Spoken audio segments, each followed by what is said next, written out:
ये टाटा के आईपीओ का नाम सुनते ही लोग ऐसे पागल हो रहे हैं जैसे इनकी करोड़ों की लॉटरी लग गई हो। न इस कंपनी का किसी को ग्रे मार्केट प्रीमियम पता है, न ही इस कंपनी का किसी को मार्केट रेवेन्यू पता है, न ही किसी को ये पता है कि ये कंपनी पिछले ईयर में कितना रेवेन्यू जनरेट की थी।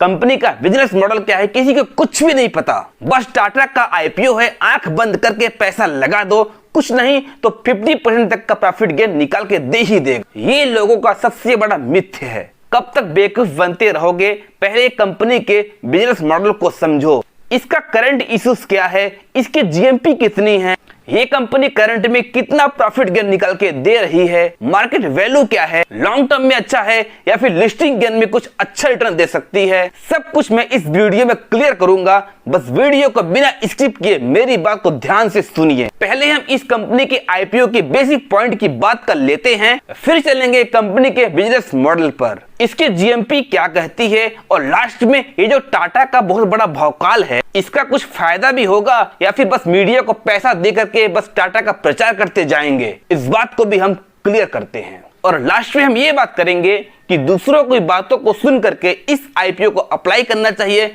या फिर मेरी बातों को सुनकर आपको इस आईपीओ को अवॉइड करना चाहिए।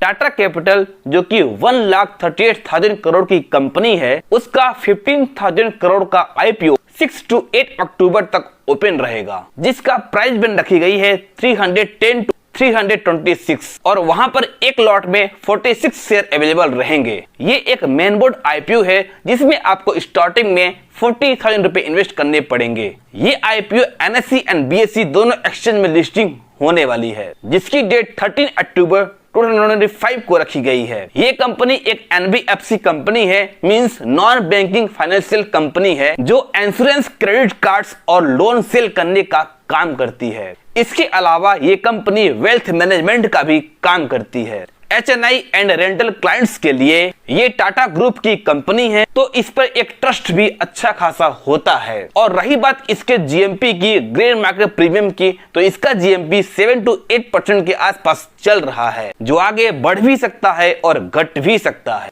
देखिए, टाटा कैपिटल के आईपीओ से इतना खुश होने की आपको कोई जरूरत नहीं है।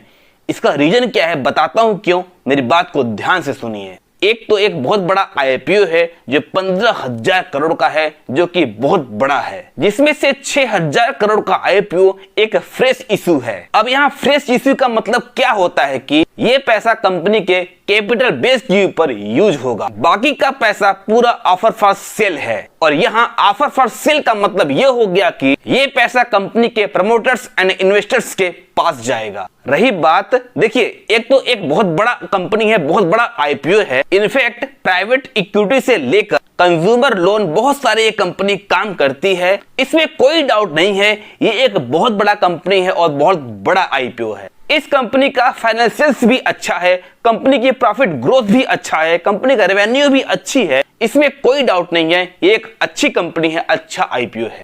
इस कंपनी के वैल्यूएशंस भी अच्छे हैं, बहुत ज्यादा अट्रैक्टिव वैल्यूएशंस नहीं हैं, लेकिन अच्छा है। इस कंपनी में एक पॉजिटिव पॉइंट मुझे ये लगता है कि ये कंपनी ग्रीन एनर्जी पे भी फोकस कर रही है, जो कि एक पॉजिटिव पॉइंट है। ये बहुत अच्छी बात है, जो कि अपना एक फ्यूचर भी है। क्योंकि टाटा का आईपीओ है, आप लॉन्ग टर्म के बारे में ही एक पेशेंस रख सकते हैं, इन्वेस्ट कर सकते हैं। यहाँ पर एक बहुत छोटे टाइम में बहुत बड़ा अमाउंट बन जाएगा, ये कहना बहुत मुश्किल है, और यहाँ पर एक बहुत बड़ा क्वेश्चन मार्क लग जाता है। मैं इन्वेस्ट करूंगा और मैं लॉन्ग टर्म के लिए इन्वेस्ट करूंगा। इसका GMP grey market premium 6 to 7% तक है, जो कि कम और अधिक भी हो सकता है समय के साथ में।